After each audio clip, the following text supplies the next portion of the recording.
IFoS session for today. And the first article we have is on India Nepal agreeing to take forward Saptakoshi High Dam project. So before that, here we have a major catchment area of Koshi River system, and then coming back to the Saptakoshi High Dam, it is a multi-purpose project proposed to be constructed on the Saptakoshi River to control floods in the southeast Nepal and northern Bihar. Right? So southeast Nepal and northern Bihar. Is there any region that you can associate with this particular geographical location? Northern Bihar and southeast Nepal. So when we talk about alluvial soil, there is a region called Terai, right? So Terai sort of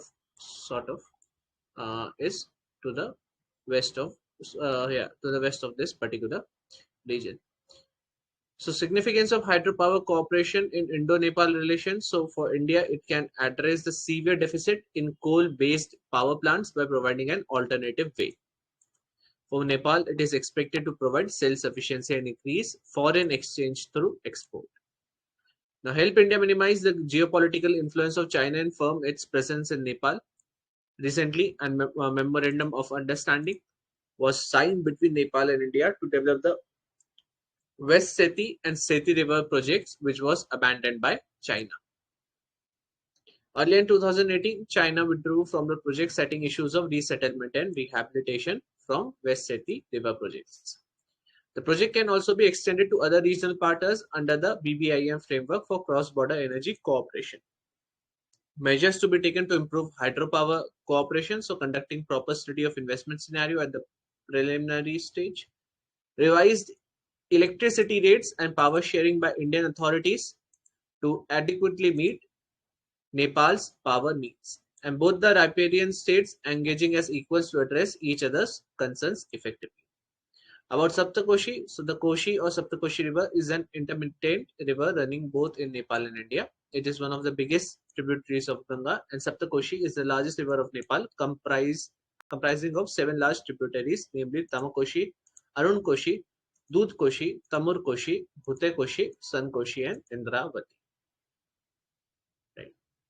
So this was all about the India-Nepal Saptakoshi High Dam project. We have several high dam projects running. So we have a Khongdokchu with Bhutan. We have 2-3 more with Nepal, right? So it becomes important to remember these multi-purpose dam projects which India is running with its neighbors. Okay, moving on. The next one is Ministry of Environment updates targets under National Clean Air Program, NCAP. So we saw this particular article, this particular program in reference to the Swachh Vayu Sarvekshan, which was to be conducted by Ministry of Environment and Forest Climate Change. Now, the same program is being updated. So under the NCAP, now the target reduction for particulate matter to 40% by 2026. It was launched in 2019 with 2017 pollution levels as a base to bring a 20-30% reduction pollution levels from PM2.5 and PM10 particles by 2024. So now we have increased both the reduction levels as well as the timeline. Now it is coordinated by CPCB. Under which act this body comes? Water Act. Correct. So funding of cities is based on level of PM10. Under this program, city-specific action plans have been prepared, which includes measures for strengthening the air quality monitoring network, reducing emissions, increasing public awareness, etc. The target was updated due to an overall improvement in PM10 levels in 2021. 20 cities have met the national standards for annual average PM10 concentration. 95 of the 131 non-attainment cities have witnessed an overall improvement in PM10 levels. NACs are cities or non-attainment cities are those which have air quality not meeting the National Ambient Air Quality Standards NAAQS of 2011 to 2015. PRAN portal monitors the implementation of NCAP in these cities. So again, coming back to the main program, NCAP. First, this is a program which was launched in 2019 with 2017 as base year. Pollution level of 2017 as base year. Second, it is not for every city in the country. It is only for 131 non-attainment cities. Along with it, now the targets have been updated and the new targets are 40% reduction by 2026 on the backdrop of targets being achieved or targets being online to be achieved in previous objectives, right? So this was all about NCAP coordinated by CPC. Now, the next is about Supreme Court allowing Election Commission of India to decide who represents the political party Shiv Sena. So in Maharashtra, we saw the division of the party Shiv Sena into two groups, the one led by Uddhav Thackeray and the other by Shinde, the present CM. So the Supreme Court allows ECI to decide on plea of two different groups for the real Shiv Sena tag symbol. Election symbols order 1968 reservation allotment empower the ECI which group is representative of a recognized national state party if rivalry arises in the party. So this is not something new.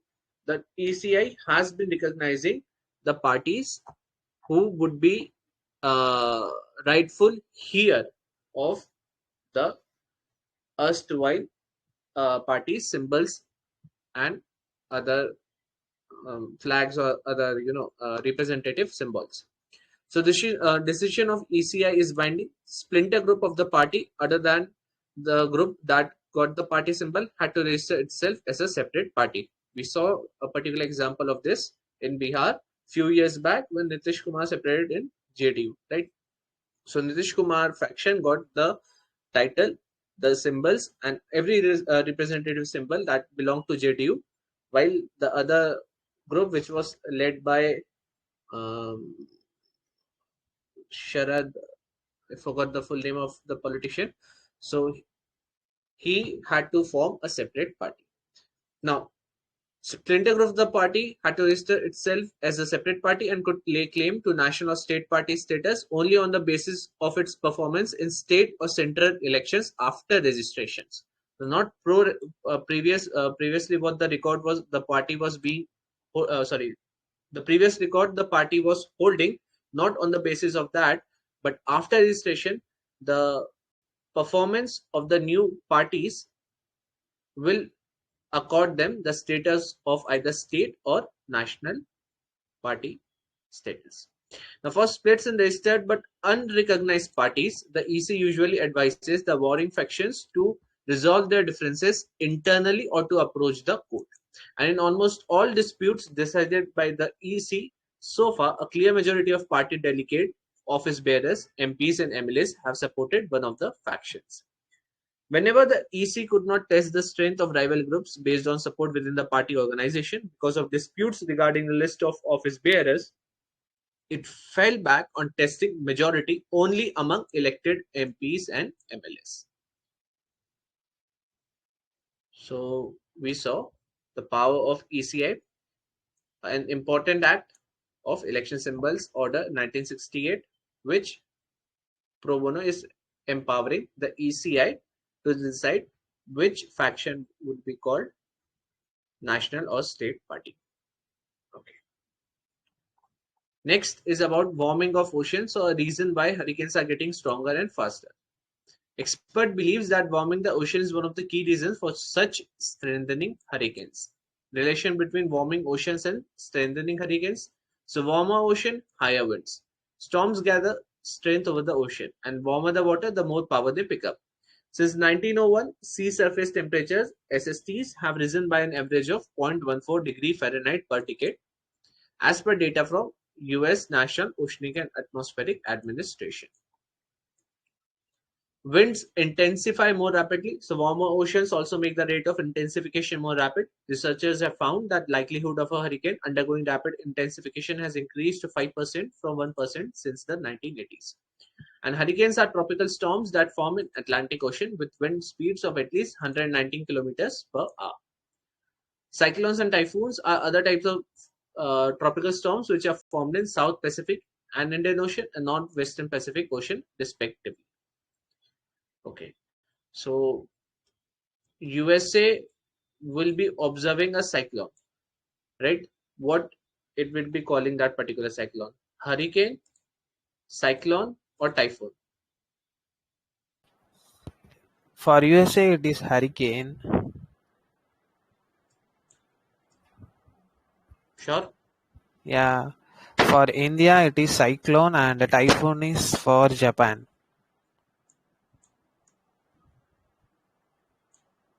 Okay. Sorry. Yeah.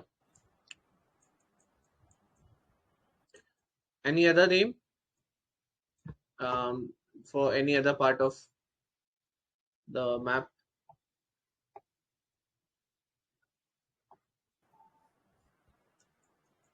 I don't know, bro. As far as I am unable to recall something. Australia. Correct. So Willy Willy are the name of tropical storms in Australia.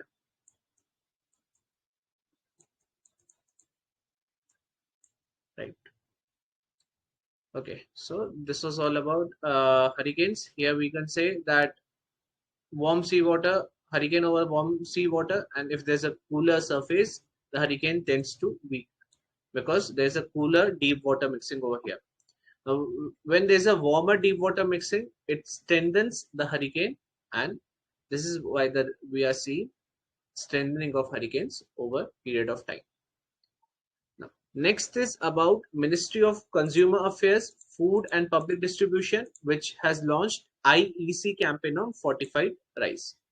So campaign was launched to popularize and create awareness about the benefit of fortified rice, especially in tribal areas of Gujarat, Maharashtra, Chhattisgarh, Madhya Pradesh, Jharkhand, Telangana, Rajasthan, and Kerala.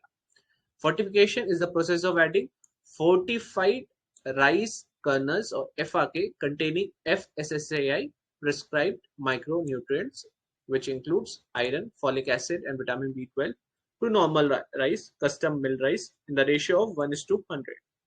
That is mixing 1 kilogram of fortified rice kernels with 100 kilogram custom milled rice. This process is done in the rice mills at the time of milling of rice. Fortified rice are nearly identical to traditional rice in aroma, taste, and texture. Benefits: so it aids in nutritional security. It helps in fighting anemia and malnutrition in the country. Prevents cretinism, goiter, thyrotoxicosis, brain damage. Improves fetal and neonatal health.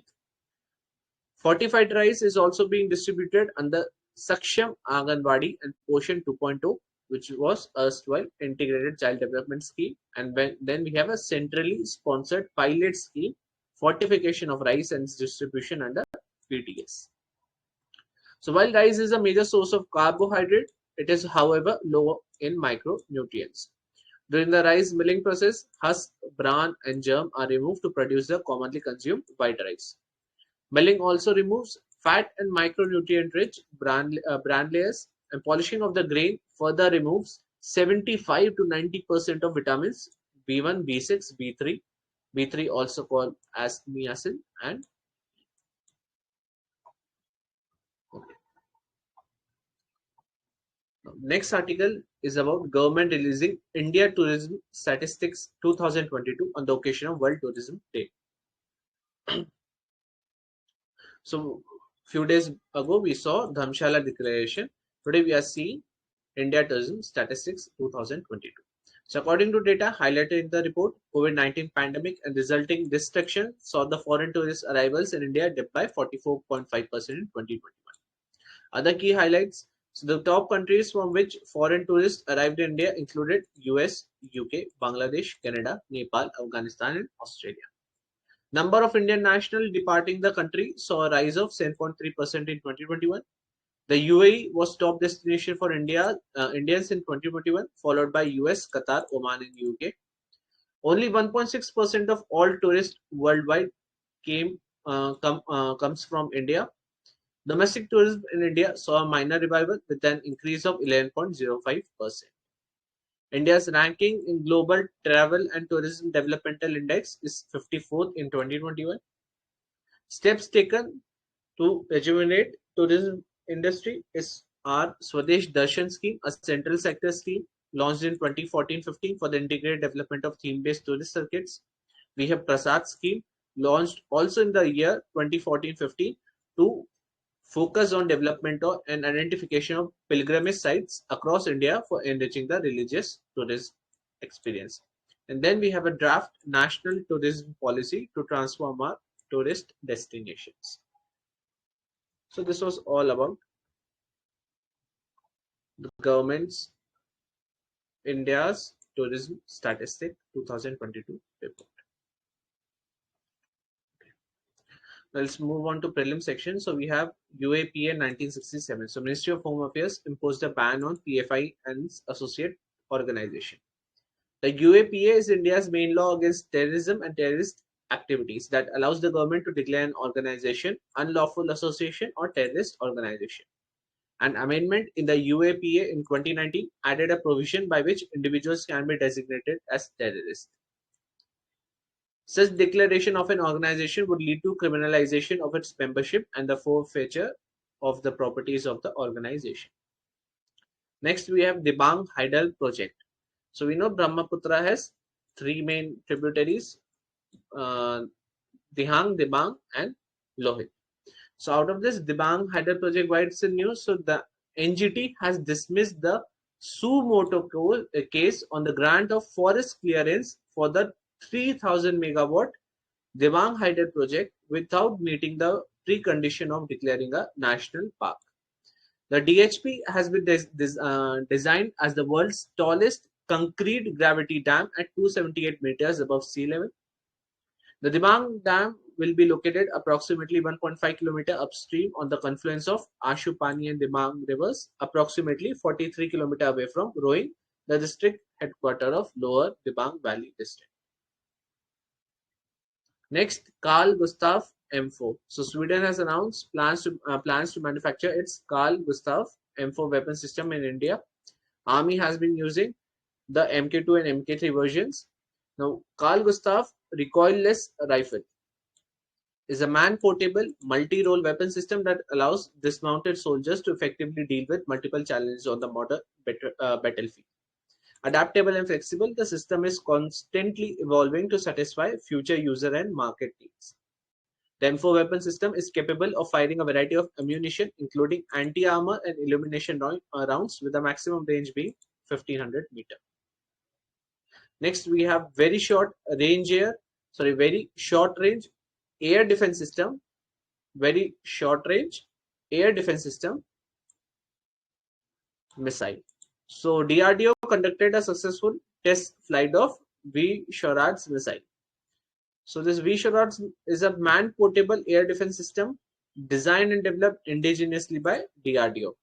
It neutralizes low-altitude aerial threats at short ranges. Low-altitude aerial threats at short ranges. Propelled by a dual-thrust solid monitor and incorporates miniaturized reaction control system (RCS) and integrated avionics. This new missile, equipped with modern technologies, will give further technological boost to the armed forces. Then we have kamikaze drones. So Army is set to induct kamikaze drones in eastern Ladakh. These are small unmanned aircraft that are packed with explosives that can be flown directly at a tank or a group of troops that are destroyed when it hits the target and explodes. Also called switchblade drones, as their blade-like wings sprung out on launch. Features difficult to detect on radar, can hit targets without human intervention, based on facial recognition, can adjust the blast radius, and are cost effective. Then we have Sita Navasal cave. So it is a 2nd century Tamil Shraman complex of caves in Sita Navasal village in Pudukkottai district of Tamil Nadu.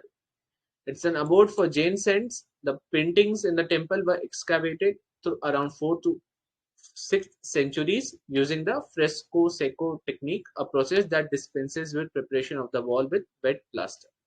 The colors are a mixture of plant dyes and mineral elements and clay pigments. These paintings resemble to the works in Ajanta and Ellora. Then we have Dada Saab Phalke Award. So Asha Parekh, veteran actor, will be conferred with Dada Saab Phalke Award for 2020, the highest recognition in the field of Indian cinema. The first award was presented to Deepika Rani. It was instituted in 1969 to commemorate Dada Saab Phalke's contribution to Indian cinema. He is known as father of Indian cinema and was the director of, his debut film was Raja Harishchandra, which was the first Indian movie released in 1930. Then personality news. So Shahid Bhagat Singh, who was born today or yesterday. So Chandigarh Airport is renamed Shahid Bhagat Singh International Airport as a tribute to the freedom fighter on his 115th birth anniversary. Birth in Banga village of Faisalabad district, now in Pakistan's Punjab province. Education in Dayanand Anglo-Vedic High School and National College in Lahore. In 1926, established the Naujawan Bharat Sabha or Youth Society of India. In 1929, bombed the Central Assembly Hall in Delhi and shouted the slogan of Inqilab Zindabad with Batukeshwar Dutt to oppose the Public Safety Bill and Trade Dispute Bill. Books: Why I Am an Atheist, Jail Diary, and Values: Courage of Conviction, Brave, and Leadership. So this was the current affair articles for today.